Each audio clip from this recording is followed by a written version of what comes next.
ആളെ വിളിക്കാൻ. അങ്ങനെയല്ല എൻ്റെ പേരൻസ് എന്നെ വളർത്തിയത്. അത് വളരെ വലിയൊരു തെറ്റായി. അദ്ദേഹത്തിനോട് ഞാൻ ഈ ഒരു അവസരത്തിൽ ഞാൻ മാപ്പ് ചോദിക്കുകയാണ് അങ്ങനെ വിളിച്ചതിന്.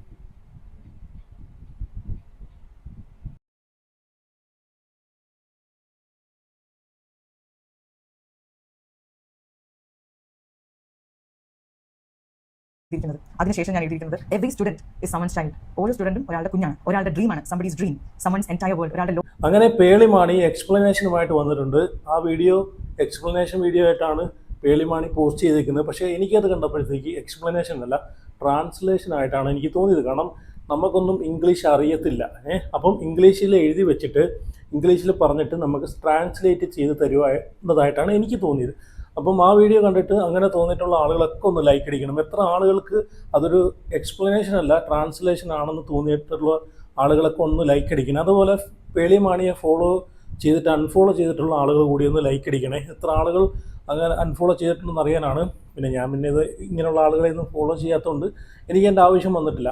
അതുപോലെ നിങ്ങൾ അഭിപ്രായം കൂടെ ഒന്ന് കമൻറ്റ് ചെയ്യണം. ചാനലും കൂടെ ഒന്ന് സബ്സ്ക്രൈബ് ചെയ്ത് ഫോളോ ചെയ്ത് വെക്കണം. പേളിമാണിയുമായിട്ട് ബന്ധപ്പെട്ട വിഷയം നമുക്കറിയാവുന്നതാണ്.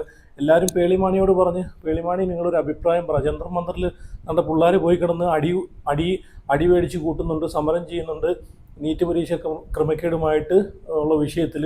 അപ്പോൾ എന്തെങ്കിലും നിങ്ങളൊന്ന് പ്രതികരിക്കാൻ പറഞ്ഞപ്പോഴത്തേക്ക് പേളിമാണി പറഞ്ഞ എന്താണ്, പിള്ളേരെ നിങ്ങളൊക്കെ വീട്ടിൽ പോയിക്കോ, ജന്തർ മന്ദറിൽ അവിടെ നിന്ന് കിടന്ന് അടി കൂട്ടേണ്ട കാര്യമില്ല, എല്ലാവരും വീട്ടിൽ പോയി എന്നാണ് പേളിമാണി പറഞ്ഞത്.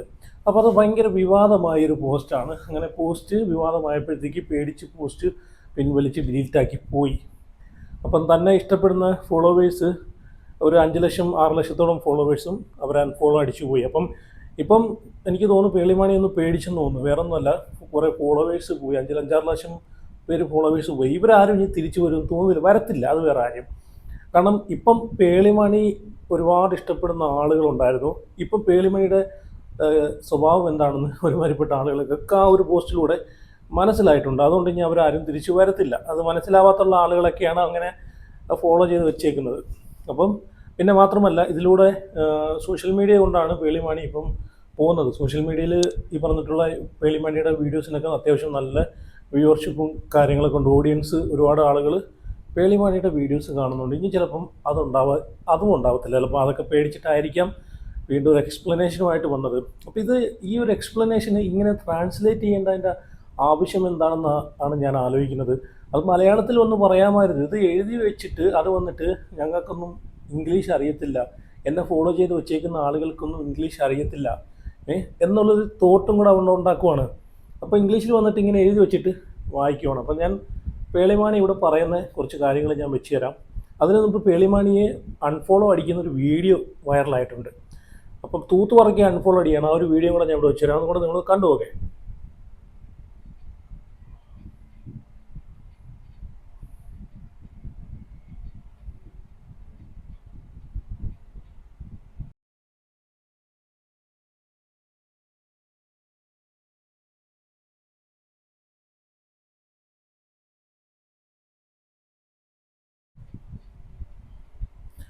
ഓക്കെ, എന്നാലും തൂത്ത് പറക്കി അൺഫോളോ അടിച്ചുകൊണ്ടിരിക്കുകയാണ്. എന്നാലും പുള്ളിക്കാരി എന്നാലും പേടിച്ചിട്ടുണ്ട്, അതുകൊണ്ടായിരിക്കാം.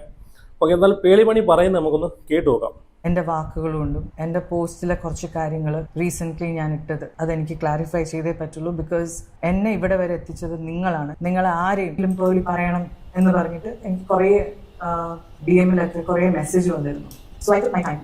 ഞാൻ കാണുന്ന ഇമേജസിൽ സ്റ്റുഡൻസ്, പോലീസ് ഓഫീസേഴ്സ് എല്ലാവരും ഹേർട്ട് ആവുന്ന വീഡിയോസാണ് ഞാൻ കണ്ടത്. And it change. അത് കാണുമ്പോൾ എൻ്റെ മനസ്സിൽ ഒരു കാര്യം ഞാൻ ചിന്തിച്ചു. എന്താണ് ഞാൻ ചിന്തിച്ചത്? All I could think was, please don't get hurt. നിങ്ങൾ ആരും ഹേർട്ട് ആവല്ലേ, please stay safe. If your life is in danger, go back home. No cause is worth losing a life over. ഇതാണ് ഞാൻ ചിന്തിച്ചത്. നിങ്ങൾ ആരും ഹേർട്ട് ആവരുത്. അയ്യോ, ആരുടെയും ലൈഫ് നഷ്ടപ്പെടല്ലേ, നിങ്ങളുടെ ലൈഫ് ഡേഞ്ചർ ആണെങ്കിൽ നിങ്ങൾ വീട്ടിൽ പോകണം. ഇതാണ് ഞാൻ എൻ്റെ മനസ്സിൽ ആലോചിച്ചത്. ഞാൻ ഇത് പറയുമ്പോൾ നിങ്ങൾ എല്ലാവരും വീട്ടിൽ പോകും എന്നല്ല ഞാൻ പറയുന്നത്. അത് പറയാൻ ഞാൻ പേളിമാണി പറയുന്നത് എന്താ വെച്ച് കഴിഞ്ഞാൽ, നിങ്ങളെ ലൈഫ് ഡേഞ്ചർ സോണിലാണ്, നിങ്ങൾ വീട്ടിൽ പോകും. എന്തിനാണ് നിങ്ങൾ അടിയും പിടിയൊക്കെ പേടിച്ച് കൂട്ടുന്നത് എന്നാണ് ചോദിക്കുന്നത്. ഇങ്ങനെ വീട്ടിൽ പോയി ഇരുന്നായിരുന്നെങ്കിൽ ഇന്ന് ആ പിള്ളേർ എന്തിനു വേണ്ടിയിട്ടാണോ അവിടെ പോലീസിൻ്റെ കയ്യിൽ നിന്ന് അടിവേടിച്ച് കൂട്ടിയത്, ആ ഒരു കാര്യം നടക്കുമായിരുന്നു പേളിമാണി. അവരവിടെ നിന്ന് അടിവേടിച്ച് കൂട്ടിയതുകൊണ്ട് ഇത്രയും ദിവസം അവർ 1 മാസത്തോളം അവിടെ നിന്ന് സമരം ചെയ്തതിൻ്റെ പേരിൽ ചെയ്തിട്ട് അവിടെ നല്ല രീതിയിൽ ഈ ഒരു വിഷയത്തെ നല്ല രീതിയിൽ സോഷ്യൽ മീഡിയയിലും സമൂഹത്തിലും എത്തിച്ച് അവർ മാക്സിമം അവരെ കൊണ്ട് പറ്റുന്ന പോലെ അവർ ചെയ്ത് അതിൻ്റെ റിസൾട്ടാണ് ഈ പറഞ്ഞിട്ടുള്ള കേന്ദ്ര വിദ്യാഭ്യാസ മന്ത്രി ധർമ്മേന്ദ്ര പുള്ളി രാജിവെച്ചല്ലോ. അപ്പം അതിൻ്റെ റിസൾട്ടാണ് ഈ പറയുന്ന പേളിമാണി പറയുന്നത്. അവിടെ പോയി അടി കൊള്ളുന്ന എന്തിനാണ് മക്കളെ, നിങ്ങൾ വീട്ടിൽ പോവും, അതിൻ്റെ ഒന്നും ആവശ്യമില്ലെന്ന് പറഞ്ഞു. അപ്പോൾ അവർ വീട്ടിൽ പോയിരുന്നെങ്കിൽ ഇത് നടക്കുമായിരുന്നു? ഇല്ല, നടക്കത്തില്ലായിരുന്നു. ബാക്കി ഇവിടെ കേട്ടു നോക്കാം. ഇങ്ങനത്തെ കാര്യത്തിൽ അങ്ങനത്തെ കാര്യം പറയാൻ ഞാൻ ആരുമല്ല, ഐ എം നോബഡി. ഞാൻ എനിക്ക് ഫീൽ ചെയ്ത കാര്യമാണ് ഞാൻ ഇവിടെ എഴുതിയിരിക്കുന്നത്. അതിനുശേഷം ഞാൻ എഴുതിയിരിക്കുന്നത് every student is someone's child. ഓരോ സ്റ്റുഡന്റും ഒരാളുടെ കുഞ്ഞാണ്, ഒരാളുടെ ഡ്രീമാണ്, somebody's dream, someone's entire world, ഒരാളുടെ ലോകമാണ് ഓരോ കുഞ്ഞുമക്കളും. ആണല്ലോ, പേളിമാണി പറയുന്നുണ്ട് എല്ലാ കുഞ്ഞുങ്ങളും ഒരു ഈ പറഞ്ഞിട്ടുള്ള എല്ലാവരുടെയും ഒരു ഈ പറഞ്ഞുള്ള പൊന്നോമനകളാണെന്നൊക്കെയാണ് പേളിമാണി ഇവിടെ വന്നിട്ട് എഴുന്നള്ളിച്ച് പറയുന്നതാണല്ലോ. അപ്പം ഈ നീറ്റ് പരീക്ഷ ക്രമക്കേടുമായിട്ട് ബന്ധപ്പെട്ട് 20 കുട്ടികളാണ് കഷ്ടപ്പെട്ട് പഠിക്കുന്നിടത്ത് കഷ്ടപ്പെട്ട് ഇതുപോലെ പഠിച്ച് പരീക്ഷ എഴുതുന്ന ആളുകൾക്ക് അതിൻ്റെ ബുദ്ധിമുട്ടറിയും. അല്ലാതെ ഈ പറഞ്ഞിട്ടുള്ള സോഷ്യൽ മീഡിയ വഴി വളർന്നു പോകുന്ന ആൾക്കാർക്കൊന്നും ഇതിൻ്റെ വിലയൊന്നും അറിയത്തില്ല, വിദ്യാഭ്യാസത്തിൻ്റെ വില. പേളിമാണി ഈ വീഡിയോയിൽ പറയുന്നുണ്ട് 18 വയസ്സ് തൊട്ട് ഞാൻ നിങ്ങളുടെ മുമ്പിലാണ് കിടന്ന് ഞാൻ വളർന്നതെന്ന് പറയുന്നുണ്ട്. അപ്പം പേളിമാണിക്ക് സത്യം പറഞ്ഞാൽ വിദ്യാഭ്യാസത്തിൻ്റെ വില എന്താണെന്നോ അല്ലെങ്കിൽ ആ കുട്ടികൾ അവിടെ എന്തിനു വേണ്ടിയിട്ടാണ് പോരാടിയെന്നോ ഒന്നും അറിയത്തില്ല. എന്തോ ഒരു പെട്ടെന്ന് തോന്നിയൊരു ദേഷ്യം, എന്തിനോ ആരോടോ എന്തിൻ്റെയോ പുറത്ത് തോന്നിയൊരു ദേഷ്യത്തിൻ്റെ അടിസ്ഥാനത്തിൽ ഇങ്ങനെ വന്നൊരു പോസ്റ്റ് ഇടുമ്പോഴത്തേക്ക് നിങ്ങളെപ്പോലുള്ള ആളുകൾ 100 വട്ടം ഒന്ന് ചിന്തിക്കണം, ഞാൻ ഈ ഇടുന്നത് ശരിയാണോ, ഏത് സമൂഹത്തിന് എന്ത് ധാർമ്മികതയാണ് ഈ പോസ്റ്റ് കൊണ്ട് ഉണ്ടാകുന്നതെന്നും കൂടെ ഒരു വട്ടം ഒന്ന് ചിന്തിച്ചിട്ട് വേണമായിരുന്നു നിങ്ങൾ ഇടേണ്ടത്. നിങ്ങൾ പറഞ്ഞല്ലോ ഇതുപോലെ 20 കുട്ടികൾ, അവർക്കും കുടുംബങ്ങളുണ്ടായിരുന്നു, അവർക്കും അച്ഛൻ അമ്മ സഹോദരങ്ങൾ എല്ലാവരും ഉണ്ടായിരുന്നു. അവർക്ക് വേണ്ടിയിട്ടും കൂടിയാണ്, അവർക്ക് നീതിക്ക് വേണ്ടിയിട്ട് കൂടിയാണ് അവിടെ പോയി ഒരുപാട് സ്റ്റുഡൻസുകൾ ആ പോലീസുമാരുടെ ലാത്തിയടിയും എല്ലാം മേടിച്ച് കൂട്ടിയത്. അങ്ങനെ വീട്ടിൽ പോയി ഇരിക്കാനായിരുന്നെങ്കിൽ ഇവർക്ക് ഇത്രയും അടി മേടിച്ച് കൂട്ടേണ്ട കാര്യമില്ലായിരുന്നല്ലോ. ഇനി എന്ത് തന്നെ സംഭവിച്ചാലും അവരുദ്ദേശിച്ച നീതി നടപ്പാക്കി അവർ തിരിച്ചു വരും എന്നുള്ളൊരു ഒരു ഈ പറഞ്ഞിട്ട് നമ്മൾ ഉറച്ചൊരു തീരുമാനം എടുക്കുമെന്നൊക്കെ പറയുമല്ലോ, അത് എടുത്തിട്ടാണ് അവരവിടെ പോയി നിന്നിട്ടുള്ളത്. അല്ലാതെ ഈ പറഞ്ഞിട്ടുള്ള പേളിമാണിയോ അല്ലെങ്കിൽ വേറെ ആരെങ്കിലും പറഞ്ഞിട്ട് പോയി തിരിച്ച് പറയുന്നത് കേട്ടിട്ട് തിരിച്ചു പോകാൻ വന്നവരല്ല അവർ. അപ്പം ഇനി ബാക്കിയും കൂടെ ഒന്ന് കേട്ടോ നോക്കാം പേളിമാണി പറയുന്നത്. നമ്മളെല്ലാവരും ചിന്തിക്കുന്നത് ഒരേ ഒരു കാര്യമാണ്, നമ്മുടെ കുട്ടികൾ ഡിസർവ് ചെയ്യുന്നത് ഒരു education system that is transparent and fair, എല്ലാവർക്കും ഒരേപോലെ ഫെയർ ആയിരിക്കുന്ന and gives every child an equal opportunity to succeed. ജയിക്കാൻ ഒരു ഈക്വൽ ആയിട്ടുള്ള അവകാശം എല്ലാ കുഞ്ഞുങ്ങൾക്കും ഉണ്ട്. നമ്മളെല്ലാവരും ചിന്തിക്കുന്നത് ഒരേ ഒരു കാര്യമാണ്, നമ്മുടെ കുട്ടികൾ ഡിസർവ് ചെയ്യുന്നത് ഒരു education system that is transparent and fair, എല്ലാവർക്കും ഒരേപോലെ ഫെയർ ആയിരിക്കുന്ന. അതിന് വേണ്ടിയിട്ടാണ് അവരവിടെ പോയേക്കുന്നത്. ഇങ്ങനൊരു സിസ്റ്റം, എഡ്യൂക്കേറ്റഡ് സിസ്റ്റം ഇവിടെ നിലവിലില്ല, ഇന്ത്യ മഹാരാജ്യത്ത് ഇല്ലാത്തതുകൊണ്ടാണ് ഇവർ ആ സമരത്തിന് പോയി അവിടെ പിന്തുണ കൊടുക്കുന്ന ഒരുപാട് ആളുകൾ പല സ്ഥലങ്ങളിൽ നിന്ന് പോയി പിന്തുണ കൊടുത്തിട്ടുള്ളതും ഇവരിതിന് വേണ്ടിയിട്ട് ഇറങ്ങി രംഗത്ത് വന്നതും. അങ്ങനത്തെ സിസ്റ്റം ഇവിടെ ഇല്ല, അതുകൊണ്ടാണ്. ഓക്കെ, ഞാൻ ഇനി ഇവിടെ പേളിമാണിയുടെ ബാക്കി വീഡിയോ കൂടെ വെച്ച് തരാം. ഇപ്പം തന്നെ നമ്മളെ PSC, നമ്മളെ കേരളത്തിലേക്ക് എത്രയോ ആളുകൾ PSC എഴുതി കഷ്ടപ്പെട്ട് റാങ്ക് ലിസ്റ്റിൽ വന്നിട്ട് കുത്തിയിരിക്കുന്നുണ്ട്. എനിക്കിപ്പം ജോലി കിട്ടും, എനിക്കിപ്പം ജോലി കിട്ടും എന്ന് പറഞ്ഞ് കുത്തിയിരിക്കുന്നുണ്ട്.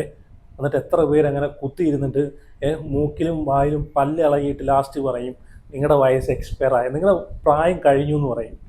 അതുകൊണ്ട് നിങ്ങൾക്ക് ഇനി ജോലി കിട്ടത്തില്ലെന്ന് പറയും. ഇതൊക്കെയാണ് ഇവിടെ നടക്കുന്നത്. എത്ര പേര് റാങ്ക് ലിസ്റ്റിൽ വന്നിട്ട് ഇന്ന് PSCയുടെ ആയാലും ഇതുപോലുള്ള റാങ്ക് ലിസ്റ്റിൽ വന്നിട്ട് വെറുതെ അവരെ സമയവും അവരെ എല്ലാം കളഞ്ഞ് അവർ സമയം എല്ലാം കളഞ്ഞിട്ട് അവർ ഇങ്ങനെ എണ്ണ ഒഴിച്ച് കാത്തിരിക്കും, എന്നെ വിളിക്കും എന്ന് പറഞ്ഞിട്ട്. എന്നിട്ട് പുറവിലൂടെ പിൻവാതിൽ നിയമമല്ലേ നടത്തുന്നത്. അപ്പോൾ ഇതിനൊക്കെതിരെ ശക്തമായിട്ട് പോരാടണം. വിദ്യാഭ്യാസത്തിൻ്റെ വില അറിയുന്നവർക്ക് 8-9 മണിക്കൂർ ഇതുപോലുള്ള നീറ്റ് പരീക്ഷ കുത്തിയിരുന്ന് പഠിച്ച് കഷ്ടപ്പെട്ട് എഴുതുന്നവർക്ക് അതിൻ്റെ വില മനസ്സിലാവും. അല്ലാത്തുള്ളവർക്ക് ഈ ജനങ്ങൾ കുറേ ഫോളോ ചെയ്ത് വെച്ചിട്ടുണ്ട്, സപ്പോർട്ട് ചെയ്ത് തന്നെ തലകേറ്റി വെച്ചിട്ടുണ്ടെന്ന് പറഞ്ഞിട്ട് എനിക്ക് വന്നിട്ട് എന്തും അങ്ങ് പോസ്റ്റാന്നുള്ള രീതി ഉണ്ടല്ലോ, അതാണ് ഇവിടെ പേളിമാണിക്ക് സംഭവിച്ചത്. എന്നിട്ട് ഈ എക്സ്പ്ലനേഷൻ വീഡിയോ അതിലും വലിയ കോമഡി. ഞാൻ പേളിയുടെ കമൻറ്റ് ബോക്സിൽ നോക്കിയപ്പോഴത്തേക്ക് ഒരു കമൻറ്റ് വന്നിട്ട് ഇത് എക്സ്പ്ലനേഷൻ വീഡിയോ ആണോ ട്രാൻസ്ലേഷൻ വീഡിയോ ആണോ, എനിക്ക് മാത്രമാണ് ഇങ്ങനെ തോന്നിയെന്നൊരു കമൻറ്റ്. അതിനകത്ത് 17,000 ആളുകളാണ് ലൈക്ക് അടിച്ചിരിക്കുന്നത്. 17,000 ആളുകൾ, ഒന്ന് ചിന്തിച്ച് നോക്കിയേ. 16,000 ആളുകൾ കമൻറ്റ് ചെയ്തേക്കുന്നുണ്ട്. എല്ലാവരും പേളിക്ക് എതിരാണ്. ഒരു കുഞ്ഞു പോലും പേളിക്ക് സപ്പോർട്ടില്ല. അപ്പോൾ ഒന്ന് ആലോചിച്ച് നോക്കിയേ, നമ്മളെ എഡ്യൂക്കേറ്റഡ് സിസ്റ്റം ഭയങ്കര സംഭവമാണെന്ന് പറയുന്നത്. ഇതൊന്നും ഇല്ലാത്തതുകൊണ്ടാണ് ഇങ്ങനെ ഇറങ്ങി അടി മേടിച്ച് കൂട്ടി സമരം ചെയ്യേണ്ടി വന്നത്. 20 പിള്ളേർ കഷ്ടപ്പെട്ട് പഠിച്ച 20 പിള്ളേർ മനം നൊന്ത് ഈ ലോകത്തുനിന്ന് പോകാൻ കാരണം ഇതാണ്, നമ്മുടെ സിസ്റ്റം ശരിയല്ലാത്തതുകൊണ്ട്. ഓക്കെ, എന്തായാലും ബാക്കിയും കൂടെ പേളിമാണി പറയുന്നുണ്ട്, അതും കൂടെ ഒന്ന് കേട്ട് നോക്കാം. അതിനുശേഷം നിങ്ങളുടെ അഭിപ്രായങ്ങളൊക്കെ ഒന്ന് കമൻറ്റ് ചെയ്യണം. വീഡിയോ ലൈക്ക് ചെയ്യണം. ചാനൽ ആദ്യമായിട്ട് കാണുന്നുണ്ടെങ്കിൽ ചാനലും കൂടെ സബ്സ്ക്രൈബ് ചെയ്ത് സപ്പോർട്ട് ചെയ്ത് ഫോളോ ചെയ്യണം. അപ്പോൾ എന്തായാലും ബാക്കി കൂടെ നിങ്ങൾ കണ്ടുപോകേ. ഞാൻ സ്വപ്നത്തിൽ പോലും ചിന്തിക്കാത്ത വ്യാഖ്യാനങ്ങൾ ഈ ഒരു പോസ്റ്റിന്റെ താഴെ കമന്റുകളായിട്ട് വരാൻ തുടങ്ങി. അപ്പൊ ഞാൻ ചോദിച്ചു, ഞാൻ ഇങ്ങനെ എഴുതിയിട്ടില്ലല്ലോ, ഇതല്ലല്ലോ ഞാൻ ഉദ്ദേശിക്കുന്നത്. ഈ ഗോ ഹോം എന്ന് പറയുമ്പോൾ പോലും ഞാൻ അത് പറയുന്നത് നിങ്ങൾ സേഫ് ആയിട്ട് ഇരിക്കണേ എന്ന് പറയുന്നതിന് കൂടെയാണ് ഞാൻ അത് പറയുന്നത്. ഐ എം നോട്ട് സെയിങ് നിങ്ങൾ ഇത് നിർത്തിയിട്ട് നിങ്ങൾ വീട്ടിൽ പോകണം ആ ഒരു മൂഡിൽ പറയാൻ ഫസ്റ്റ് ഓഫ് ഓൾ ഞാൻ ആരുമല്ല. I'm nobody to say that. അത് പറയേണ്ട ആവശ്യം എനിക്കില്ല. I'm saying just be safe. ഭയങ്കര ഹേർട്ടായി, ഞാൻ ഭയങ്കരമായിട്ട് വിഷമിച്ചു. എന്ന് വെച്ചാൽ ഞാൻ എഴുതാത്ത കാര്യം എങ്ങനെയാണ് ഇത്രയും മോശമായ രീതിയിൽ, അതിനകത്തൊരു ലൈനാണ് എന്നെ ഏറ്റവും ഹേർട്ട് ചെയ്തത്. ഇത് ഞാൻ ആരും വേദനിപ്പിക്കാൻ വേണ്ടിയല്ല വീഡിയോ ചെയ്യുന്നത്, പക്ഷെ എന്നെ ഹേർട്ട് ചെയ്ത ഒരു മെയിൻ സാധനം എന്താണെന്ന് വെച്ചാൽ ഫ്രീഡം ഫൈറ്റേഴ്സിന്റെ ഗ്രേവിൽ ഞാൻ തുപ്പുന്ന പോലെയാണ് എന്നൊക്കെ പറഞ്ഞിട്ട് ഈ സാധനം വന്നു. എനിക്കത് ഭയങ്കര സത്യമായിട്ട് എനിക്കത് ഭയങ്കര ഹേർട്ടായി.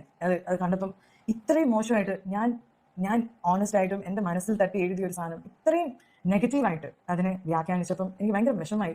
ഞാൻ വിചാരിച്ചു ഓക്കെ റിയാക്ട് ചെയ്യേണ്ട വിട്ടുകളാ എന്ന് വിചാരിച്ചു. പക്ഷെ ഈ സാധനം തന്നെ എൻ്റെ കമൻസിലും വരാൻ തുടങ്ങി.